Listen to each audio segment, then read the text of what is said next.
सतगुरुदेव की जय। बंदी छोड़ कबीर साहिब जी की जय। बंदी छोड़ गरीबदास जी महाराज जी की जय। स्वामी राम देवानंद जी गुरु महाराज जी की जय हो। सर्व संतों की जय, सर्व भक्तों की जय, धर्मी पुरुषों की जय। श्री काशी धाम की जय, श्री सुडानी धाम की जय, श्री क्रोथा धाम की जय, श्री बरवाड़ा धाम की जय। सत साहिब। तो जो दास आपको बताना चाहता है कि इस गंदे लोक के अंदर ये व्यवस्था अच्छी नहीं है, या जहां जन्म है और मृत्यु है वो कैसा लोक है, ये गंदा लोक है। अब जैसे दास आपको बता रहा बार बार कि ये जो रजा मालिक ने कर रखी है आपके ऊपर, ये कलम तोड़ रखी है। भूतों न भविष्य हुआ न होगा। क्यों कर रखा उसने? वो आपका बाप है, वो आपकी माँ है, वो आपका असली भाई और बंधु दोस्त है। उसने जो टेंशन आपकी है किसी को नहीं हो सकती। मान लीजिए माता पिता भाई बहन को दुख तो होता ही है, टेंशन भी होती है, जैसे किसी घर के सदस्य को परेशानी होती है, तो कर क्या सकते हैं? रोए सकते हैं, बैठ कर टक्कर मार सकते हैं, लेकिन उस समर्थ की शरण में आने के बाद वो रक्षा करेगा। तो जैसे दास बता रहा था कि सार नाम लेकर एक ऐसी बुरी मौत मरा, एक्सीडेंट हो गया, गाड़ी ले रहा था। अब मैं देखता हूँ जैसे ये बकवाद करी है 11/7 को, ये सार नाम प्राप्त न करी है, ये बकवास उसने की है। अब वो कुत्ते वाली मौत नहीं मरेगा तो और क्या करेंगे ये बताओ? सार नाम ले लिया, कोई परमानेंट टिकट होगी, तब उसका कुछ भी ना होगा, बकवाद वैसे करता रहो। हिमाचल प्रदेश का मुझे पता चला, बहुत विरोध करते थे इसी मैनेजमेंट के बारे में, बकवास करते थे, उनके फोटो तक मुझे प्राप्त हुए।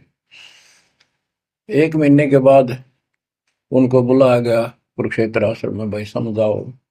रोहतक में बुलाया, अपनी अपनी बकवास करके चले गए। तो ठीक थे, उनको भी गलत बताते रहे।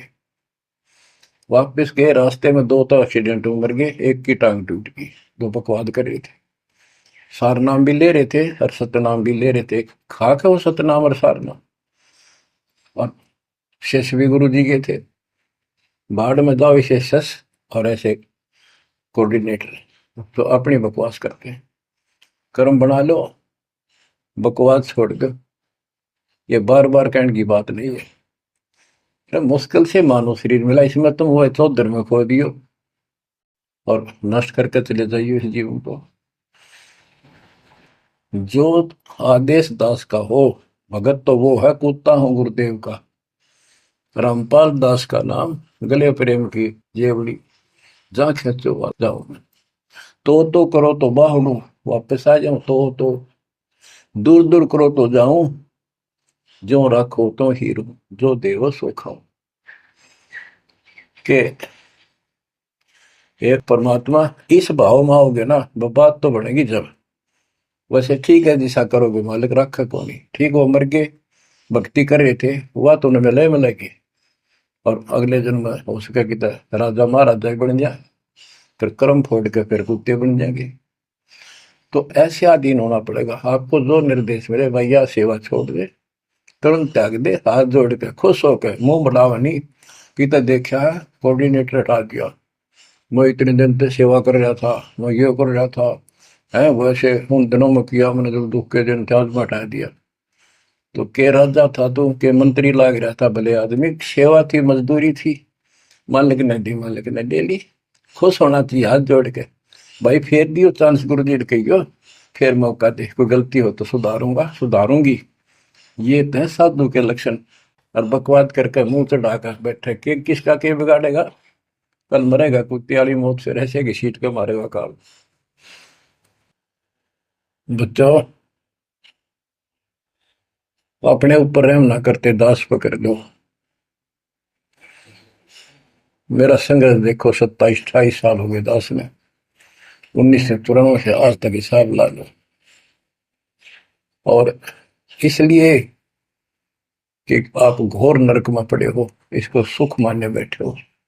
और ये सुख है कितनी समय का पता है आपको? या सांस बेरा ना, इस सांस का आवण हो ना हो। ऐसे गंदे लोग में माचे माचे खरो हो, अहंकार में सड़ रहे हो। यू काल अफारा भर अफारा कर रखा काल ने, तो हवा भर रखी है, फिर एकदम पलट देगा टायर सा तुम्हारा। आँख खोलो।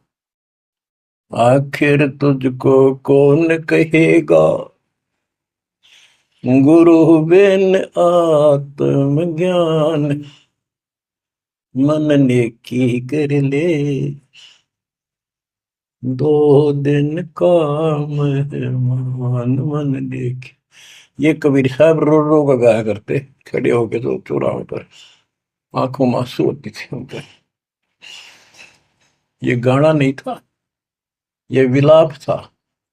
विलाप दास गाता नहीं, आत्मा से रोता है, ऊपर से गा रहा।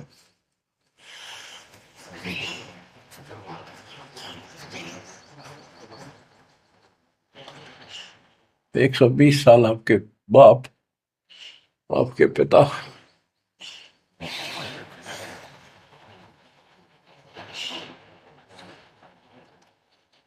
एक झोपड़ी में रहे, गर्मी सर्दी बारिश हो गई, हमारे लिए पड़े रहे, क्योंकि वो आते हमारे को सद्बुद्धि देने के लिए, पर हमारे ऊपर काल का प्रभाव जबरदस्त है। उस काल के प्रेशर को इस आत्मा के ज्ञानता को हटाने के लिए ये सत्संग माध्यम है। भक्ति खूब कर ली, मर्यादा भंग होती रही, तो खाक भक्ति साथ पंचर हो रहा है, हवा भरे जाओ उधर से फुर फुर होती रहेगी।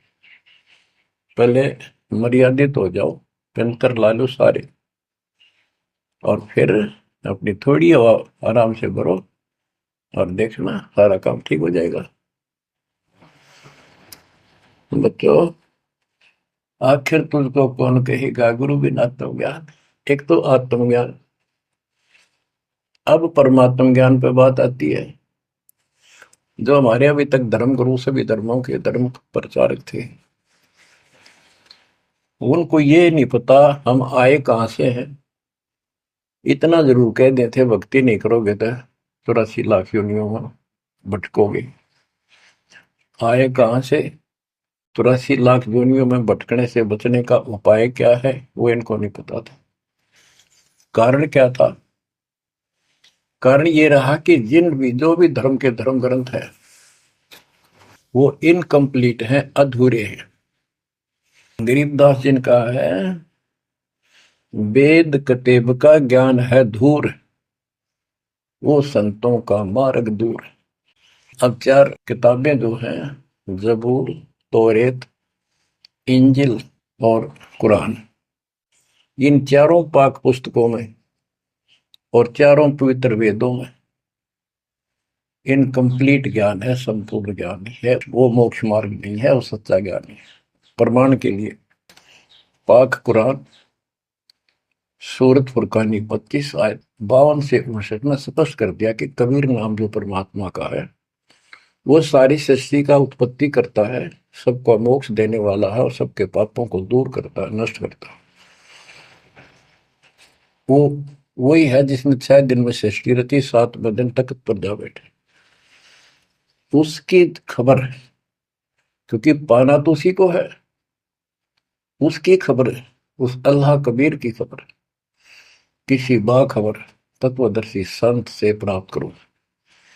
इससे सिद्ध हो गया पाक कुरान के अंदर उस अल्लाह अकबर, और जिसने सारी सृष्टि रची, जिसके बारे में कुरान ज्ञान दाता उनका खुदा मुसलमानों का कह रहा है, वो अल्लाह और है, उसका ज्ञान किताब में नहीं है। इसका और प्रमाण देता हूं। पहले जबूर दाऊद जी को दी पुस्तक, हजरत दाऊद जी को। तौरत पुस्तक, पाक पुस्तक हजरत मूसा जी को। और इंजिल पुस्तक, पाक पुस्तक हजरत ईसा जी को दी। इन सब से बाद में हजरत मोहम्मद जी आए, हजरत मोहम्मद जी को पाक कुरान दी। इस पवित्र कुरान मजीद के अंदर सूरह काफ 18, यानी चैप्टर है 18 नंबर, उसका नाम है काफ। और उसकी आयत नंबर 60 से लेकर 82 तक एक गजब का प्रमाण दे रखा है। और इस जो कुरान का ज्ञान दे रहा है वो हजरत मोहम्मद जी को दे रहा है। और उसको बता रहा है कि पहले जो 3 किताबें हैं वो मैंने ही दाऊद को, मूसा को और ईसा को दी थी। वो ज्ञान भी मेरा दिया हुआ है और ये ज्ञान भी मैं ही आपको दे रहा हूं।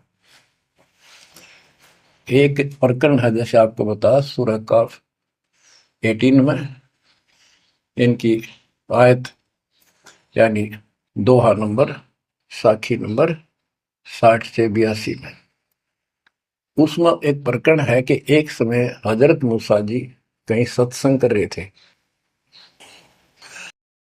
सत्संगी ने पूछा, है मूसा जी, वर्तमान में सबसे ज्ञानवान ज्ञानी कौन है भगवान के मार्ग का? मूसा जी बोले, मैं हूं और मेरे अतिरिक्त पृथ्वी पर कोई विद्वान नहीं है। लिखा है कि उस समय अल्लाह को यह बात अच्छी नहीं लगी। खुदा ने उससे कहा, कौन से खुदा ने? जिसको ये खुदा मानते हैं, जिसने ये चारों किताब दी है, कि मूसा तू बहुत गलत बोल रहा है, तेरी बात मुझे अच्छी नहीं लगी मेरे को। तूने कैसे कह दिया कि मैं सबसे बड़ा विद्वान हूं? हजरत मूसा जी ने हाथ जोड़ के घुटनों की बल बैठ के कहा, प्रभु, हे खुदा, हे रब, ये ज्ञान मैंने आपसे प्राप्त किया है। इस आधार से मैंने कहा कि मेरे बराबर विश्व में कोई ज्ञान नहीं, क्योंकि आपने जो ज्ञान दिया है यही तो ज्ञान मैं आगे सुना रहा हूं। वही ज्ञान दाता, ये सुन लो ध्यान से, ये मुसलमान भाई भी सुन लो, सब भूले बैठे हैं, तत्व ज्ञान नहीं है किसी के पास। तो उसने कहा, कुरान ज्ञान दाता ने, जिसने ये दाऊद जी को, हजरत दाऊद को, हजरत मूसा जी को, हजरत ईसा जी को, हजरत मोहम्मद जी को जो ज्ञान दिया, चारों किताब दी, वो कहता है कि अल खिंजर के ज्ञान के सामने तेरा ज्ञान तो कुछ भी नहीं है। तो हजरत मूसा जी ने कहा, हे खुदा, मैं उस ज्ञान को कैसे प्राप्त करूं? वो अल खिंजर मुझे कहाँ मिलेगा? उसको बताया गया उस स्थान पर है और सफेद कपड़ों में। तो मैं पहचानूंगा कैसे कि एक मरी हुई मछली ले जाना, जहां वो अपने आप जीवित होकर पानी में कूद जाओ, वो समझ लो आसपास है। मूसा अपने एक साथी को, एक सेवक को साथ लेकर चल पड़ा। वहां पहुंचा तो मछली वहां जीवित होकर दरिया में कूद गई। वो मूसा जी सो रहे थे। सेवक ने देखा, देर से उठे मूसा जी, थक गए थे, फिर आगे चल पड़े। दिन में चलकर अगली रात्रि को सोते उठकर जब उसने कहा भी कुछ खाने को दे, तब उसको याद आया सेवक को कि एक मछली लाए थे, वो तो ऐसे ऐसे अपना पिछले पड़ाव के ऊपर बैठे थे, वो जीवित हो गए, पानी में कूद गई। मूसा बोला, हमने वही तो जाना था। शेख बोला, मैं शैतान के प्रभाव से आपको बताना भूल गया। अपने पैरों चलते चलते वापस आए। वहां देखा एक सफेद कपड़ों में, दाढ़ी में और मूछ व्यक्ति बैठा है। तो उसने कहा कि हम खुदा ने आपके पास भेजे, मुझे वो ज्ञान बता दो जो सबसे न्यारा है, सबसे संपूर्ण और कंप्लीट है, सत्य है। अल खिजर जी ने कहा कि मूसा, तो मेरी शर्तों पर पूरा नहीं उतरा तो मैं तो आपको ज्ञान नहीं दूंगा। मूसा बोला, मुझे पूरा विश्वास करने वाला मान, पूरा सब्र करूंगा, पूरा विश्वास करूंगा आपकी बातों। तो उसने कई शर्तें पूरी की, लंबा सफर बताऊं, इतना भी समय है। मूसा जी उनकी शर्तें पूरी नहीं कर सका। अल खिजर बोला, ही बोल। मूसा जी खुद ही हार मान के वापस आ गया, यानी बिना वो तत्व ज्ञान प्राप्त किए मूसा जी वापस आ गए। इससे सिद्ध हो गया कि वो अल खिजर वाला ज्ञान यदि हजरत मोहम्मद जी को होता, हजरत मोहम्मद जी को बता देता कि ले सूरह में पढ़ ले, वो मैं बताता हूँ, वो ये तो खुदा था जो हजरत मोहम्मद जी को ज्ञान दे रहा है, जिसको ये चारों धर्म मानते, ईसा, मूसा, दाऊद और हजरत मोहम्मद वाले। उसी ने कुरान मजीद सूरत फुरकानी 25 आयत 52 से 59 में स्पष्ट कर दिया। उस ज्ञान को जो मूसा भी प्राप्त नहीं कर सका, मैं भी नहीं बता पाया हूं, किसी बाखबर से पूछो। होगी क्लियर? ये 4 शब्दों में समझदार को संकेत बहुत है। ये तो मुसलमान, ईसाई, यहूदी आदि धर्मों के का निष्कर्ष निकाल दिया। कहते हैं जब झूठा ज्ञान, ध्यान का लाओ, किस अल्लाह को पुकार रहे हो? तुमने अल्लाह का ना पता? तो अब यही बताता हूं, चारों वेदों का सारांश गीता। वेद यजुर्वेद अध्याय नंबर 40 के श्लोक 10 में कहा है, कोई तो परमात्मा को साकार मानता है कि वो अवतार लेकर आता है, कोई निराकार बताता है। वो साकार है या निराकार है, कैसे आता है, कैसे जाता है, इसकी खबर तत्वदर्शी संत से पूछो। इति सिद्धम, चारों वेदों में ज्ञान नहीं कंप्लीट है। फिर गीता अध्याय 4 श्लोक 32 में कहा है कि ब्रह्मण मुखे सच्चिदानंद घन ब्रह्म, ब्रह्म जो अपने मुख कमल से वाणी बोलकर ज्ञान बताता है, वो सूक्ष्म वेद तत्व ज्ञान है। उस वाणी में वो संपूर्ण अध्यात्म ज्ञान है जिससे पूर्ण मोक्ष होता है। चौथे अध्याय 34वें श्लोक में श्री गीता जी ने कहा है कि उस तत्व ज्ञान को तो तत्वदर्शी संतों के पास विनम्र भाव से दंडवत प्रणाम करके पता कर, प्रश्न कर, फिर वो तुझे बताएंगे। इति सिद्धम, वो तत्व ज्ञान, वो मूल ज्ञान किसी भी धर्म मजहब के ग्रंथ में नहीं है।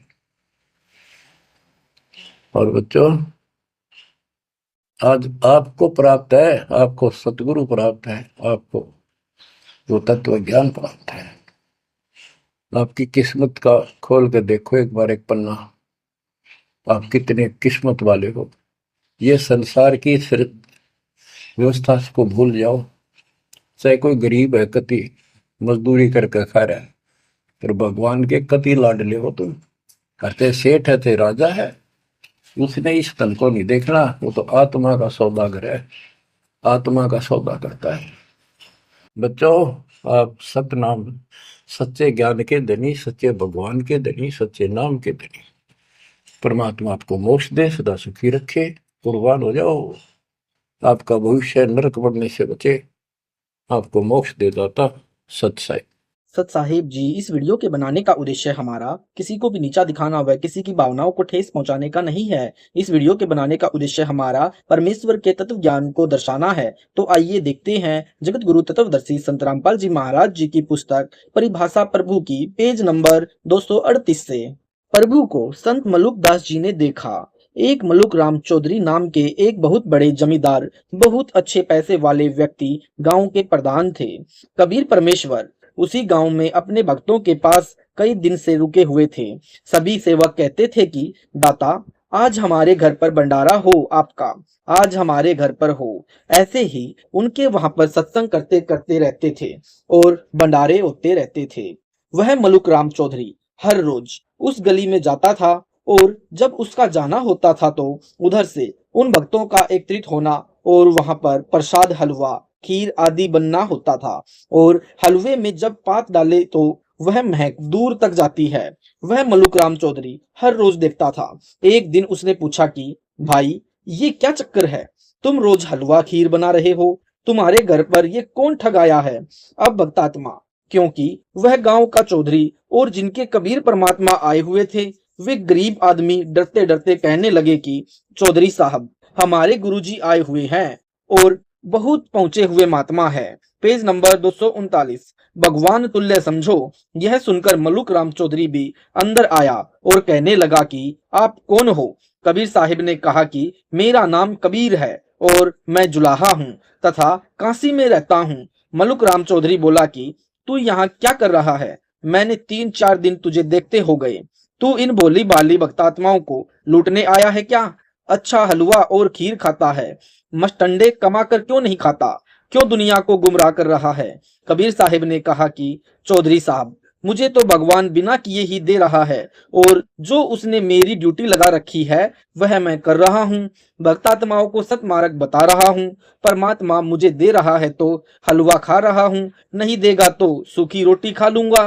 तो मलुक राम चौधरी कहने लगा कि भगवान मुझे क्यों नहीं देता, तुमको बातें बनानी आती है, बोली आत्माओं को बहकाकर और इनको ठगते रहते हो। मुझे भगवान क्यों नहीं देता, क्या मुझे बिना कुछ मेहनत किए दे देगा। कबीर साहिब ने कहा कि परमात्मा ने माँ के पेट में हमारी परवरिश की, वहां पर हमारे पास कोई नहीं था। यदि हम इतना विश्वास करके उसकी सतभक्ति करें और बुराई न करें तथा पूरा गुरु बना ले तो आज भी घर बैठे दे सकता है। अब मलुक राम चौधरी कहने लगा कि यदि तेरे भगवान ने मुझे आज बिना किए खाना दे दिया तो मैं तेरे चरणों में आ जाऊंगा और आपका शिष्य बन जाऊंगा, और यदि आज तेरे भगवान ने मुझे भोजन नहीं दिया तो तुझे पकड़कर अपने खेतों में काम करवाऊंगा, सारी उम्र जाने नहीं दूंगा, मजदूरी करवाऊंगा। कबीर साहिब ने सोचा कि क्यों इसके साथ ज्यादा बहस की, कहा कि जैसे आपकी इच्छा। मलुक राम चौधरी कहता है कि आज मैं एकांत स्थान पर जाकर बैठता हूँ, वहां देखूंगा मुझे कौन खाना खिलाएगा। यह कहकर गुस्से में होकर चल पड़ा। जिस तरफ चौधरी साहब के खेत थे उससे दूसरी तरफ विपरीत, जिधर कभी जाना नहीं उधर जाकर 3-4 किलोमीटर दूर जाकर जंगल में एक बहुत ऊंचे वृक्ष के ऊपर चढ़कर छुपकर बैठ गया, अपनी प्यारी आत्माओं को शरण में लेने के लिए। परमात्मा जो चाहे सो कर दे। वहां पर कुछ भेड़ बकरियों वाले बकरियां चरा रहे थे और साथ में 2-4 गाय भी लिए हुए थे। उस दिन उनका कोई त्योहार था।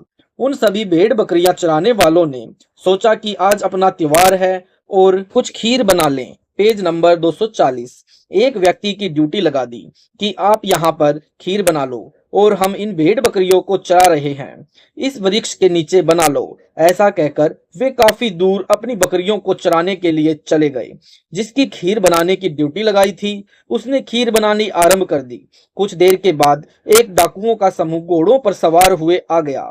उस व्यक्ति ने काफी दूर से देखा, क्योंकि वहां जंगल में रहने वालों को पता होता था कि ये ऐसे जो धूल उठती हुई आ रही है और ये घोड़े आ रहे हैं तो ये अवश्य डाकू ही हैं। वह खीर बनाने वाला डर कर अपने साथियों के पास भाग गया और अपने साथियों से कहा कि डाकू आ गए हैं। वे भी और दूर चले गए। उधर से वह डाकुओं का समूह उस वृक्ष के नीचे आकर रुके। वहां पर एक कुआं भी बना हुआ था। डाकुओं ने पानी पिया और फिर देखा कि ये क्या बन रहा है, तो एक ने उठाकर देखा कि इसमें तो खीर बन रही है। तो दूसरे कहने लगे कि भगवान ने बड़ी सुनी, भूख लगी है, खीर मिल गई। उसमें से एक कहने लगा कि कहीं ऐसा न हो कि किसी ने हमारे साथ धोखा किया हो और इसमें जहर मिलाकर भाग गया हो। इसका परीक्षण कर लो, इसको किसी पशु पक्षी को खिला देते हैं और उसको कोई असर नहीं होगा तो हम खा लेंगे। आसपास देखा कि कोई व्यक्ति नजर नहीं आ रहा, कोई पशु पक्षी भी नजर नहीं आ रहा। एक ने कहा कि वह बनाने वाला कहाँ गया होगा, डरता यहीं कहीं छुप गया होगा। एक की नजर ऊपर गई तो देखा कि ऊपर वह चौधरी मलुक राम बैठा। उसने कहा कि वह चुपकर बैठा खीर बनाने वाला। उन्होंने कहा कि नीचे आ। मलुक राम बोला कि मैं नीचे नहीं आऊं। तो डाकुओं ने सोचा कि जरूर दाल में काला है। कहने लगा कि नीचे आ, नहीं तो अभी तुझे गोली मारते हैं। वह डरता हुआ नीचे आ गया। नीचे आने के बाद डाकुओं ने मलुक राम को पतीले के ढक्कन पर खीर डालकर कहा कि इसको खा। मलुक राम बोला कि मैं खीर बिल्कुल नहीं खाऊं, मैं खीर नहीं खाऊं आज। इनको और ज्यादा शक हो गया कि इसने अवश्य ही जहर मिलाया है। उसको 2-4 थप्पड़ मारे, लात मारी और फिर गोली दिखाई कि खा, इसको नहीं तो अभी मारेंगे। डरते ने वह खीर खाई। डाकुओं को पक्का हो गया कि इसने जरूर कुछ मिला रखा है। जबरदस्ती बहुत ज्यादा खिला दी। आधा घंटा बिठाया, नहीं मरा तो फिर कहा अब भाग जा यहाँ से। Page number 241। वह मलुक राम चौधरी सीधा कबीर परमेश्वर के चरणों में आकर गिर गया। क्षमा याचना करते हुए कहा कि मुझे माफ कर दो मालिक, मैं पापी आत्मा था, मैंने आपको समझा नहीं। कबीर साहिब ने पूछा कि मलुक दास, क्या भगवान ने आपको भोजन खिला दिया। मलुक दास जी बोले कि हे महाराज जी, आपका भगवान तो मार मार कर खीर खिलाता है उस दिन के बाद वही मलुक राम चौधरी मलुक दास कहलाया। फिर कबीर साहिब उनको सतलोक लेकर गए, उनको सतलोक दिखाया। फिर मलुक दास जी ने कहा, जपो रे मन सतगुरु नाम कबीर। एक समय गुरु बंसी बजाई कालिंद्री के तीर। सुरनर मुनि थक गए रुक गया दरिया नीर। काशी तज गुरु मगहर आए दोनों दीन के पीर। कोई गाड़े कोई अग्नि जरावे नेक न धरते थीर। जार दाग से सतगुरु न्यारे ढूंढा न पाया शरीर। दास मलूक सलूक कहत है खोजो खसम कबीर। प्रभु को संत दादू जी ने देखा। संत दादू दास जी को कबीर परमेश्वर अपने सतलोक से आकर मिले तथा नाम उपदेश दिया और अपना सतलोक दिखाया। जब दादू जी 7-8 वर्ष के थे तो वे गली में बच्चों के साथ खेल रहे थे। कबीर परमेश्वर दादू जी को एक जिंदा महात्मा का रूप बनाकर मिलते हैं। कबीर परमेश्वर ने दादू जी को भक्ति के बारे में जानकारी दी कि बेटा प्रभु की भक्ति किया करो। जैसे बच्चे को दादा दादी कथा सुनाते हैं ऐसे दादू जी प्यार से सुनने लगे। फिर दादू जी ने कहा कि बाबा आप कहाँ से आए हो, मुझे बहुत प्यारे लग रहे हो। आप कौन हो बाबा, मुझे भी अपनी साथ ले चलो। कबीर साहिब ने कहा कि मैं सतलोक से आया हूँ और कबीर मेरा नाम है और मैं काशी में रहता हूँ। तो दादू जी ने कहा कि बाबा आप मुझे अपने साथ रखो। कबीर साहिब ने कहा कि पहले आप नाम उपदेश लो। दादू जी ने कहा कि आप जो चाहे दे दो, परंतु आप जो बता रहे हो कि वहां पर जन्म मरण नहीं है, न ही कोई दुख है, वहां पर ले चलो। कबीर साहिब ने उन्हें प्रथम उपदेश अपने लोटे से जल मंत्रित करके एक पान के पत्ते पर डालकर पिलाया। Page number 242। फिर दादू जी 3 दिन और 3 रात बेहोश पड़े रहे। कबीर साहिब ने उनके शरीर में थोड़ा थोड़ा श्वास छोड़ दिया, इसलिए घर वालों ने दादू के शरीर को जलाया नहीं। उनकी आत्मा को लेकर कबीर परमेश्वर सतलोक ले गए, वहां पर सतलोक दिखाया। तीसरे दिन जब दादू जी की आत्मा वापिस आई तो उन्होंने कबीर साहिब की महिमा गाई। रोता हुआ फिर रहा है कि बूढ़ा बाबा मुझे दर्शन दो। एक दिन साबरमती नदी पर जाकर और कहा कि हे बाबा, हे प्रभु, या तो आज दर्शन दे दो, नहीं तो आपका दास आज यहाँ पर आत्महत्या करेगा। ऐसा सोचकर कुछ समय निर्धारित कर दिया कि यदि इस समय तक आपने दर्शन दे दिए तो आपका दास जीवित रह जाएगा, नहीं तो इस साबरमती नदी में डूबकर मरेगा। जब वह समय बीत गया और प्रभु ने दर्शन नहीं दिए तो साबरमती में टक्कर मारी। वहां से कबीर परमेश्वर ने उठाया और बाहर आकर बैठा दिया। उसी बूढ़ा बाबा का रूप बनाकर दादू जी को दिखाई दिए और फिर कहा कि बेटा मैं कबीर हूँ जो आपको सतलोक दिखाकर लाया था। उसके बाद दादू जी को भी फिर भी मिलते रहे और उनको सतनाम व सार नाम देकर पार किया। उसके बाद दादू जी ने अपने कबीर परमात्मा की बहुत महिमा गाई। क्या कहा, जिन मोकू निज नाम दिया सोई सतगुरु हमार। दादू दूसरा कोई नहीं कबीर सृजनहार।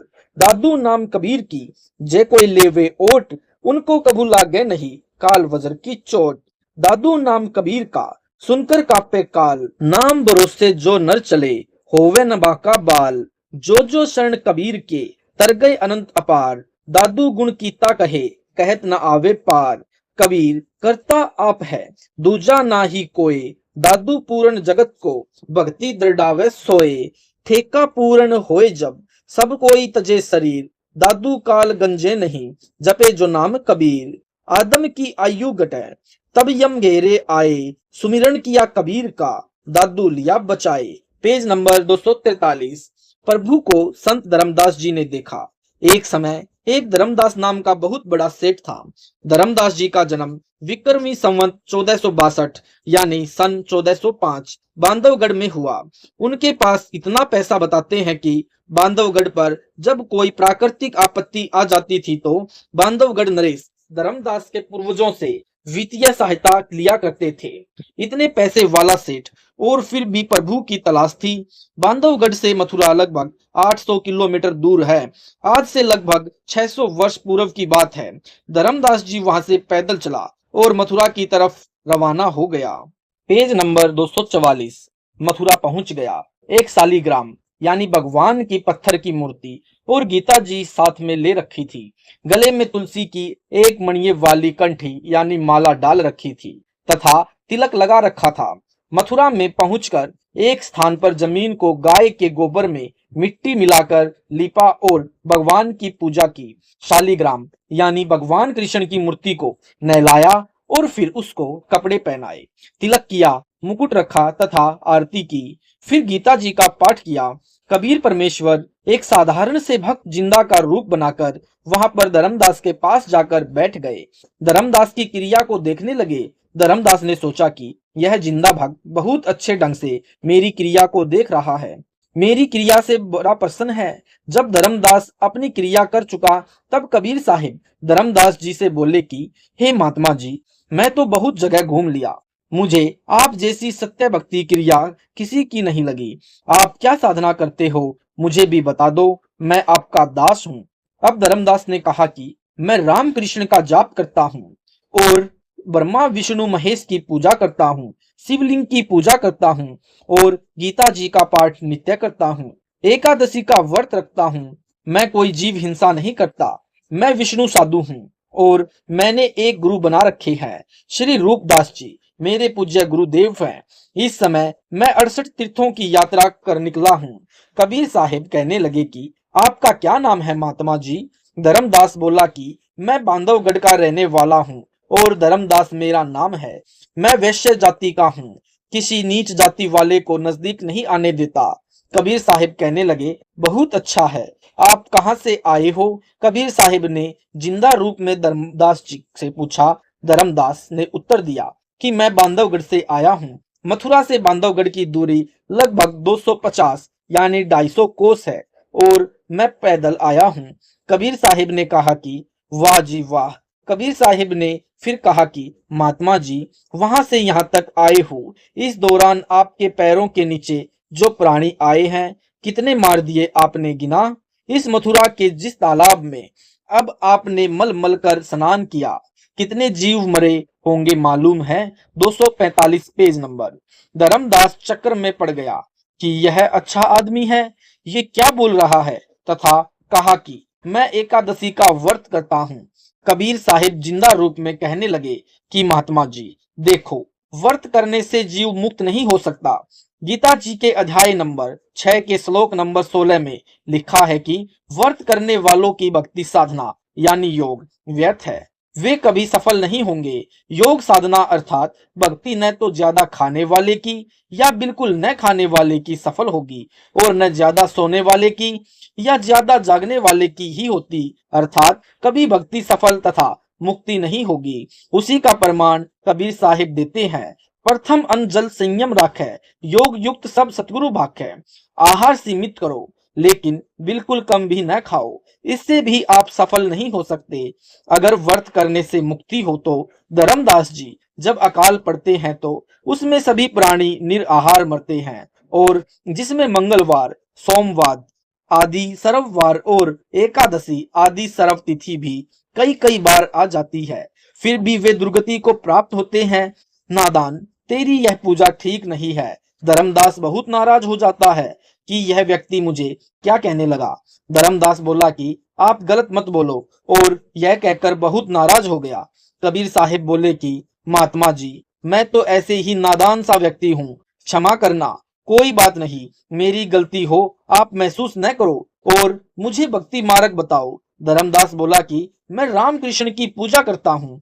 कबीर साहिब कहने लगे कि श्री रामचंद्र जी त्रेता युग में और श्री कृष्ण जी द्वापर में विष्णु अवतार आए हैं, फिर सतयुग में क्या पूजा होती थी? यानी अब हम यहीं तक सीमित हैं, न हमें कोई ज्ञान है न कोई जानकारी, जैसा भी गुरुदेव मिल गया उस पर आधारित हो गए। ईश्वर में श्रद्धा बहुत है लेकिन ये नादानी की श्रद्धा भी व्यर्थ होती है। हम बबूल के अंदर आम की श्रद्धा करके सेवा करते रहेंगे तो आम नहीं लगेंगे। Page number 246। कबीर साहिब बोले कि ये तीनों देवता यानी ब्रह्मा विष्णु महेश और इनकी पुजारी नासवान है, इसलिए आप कभी भी सफल नहीं हो सकते।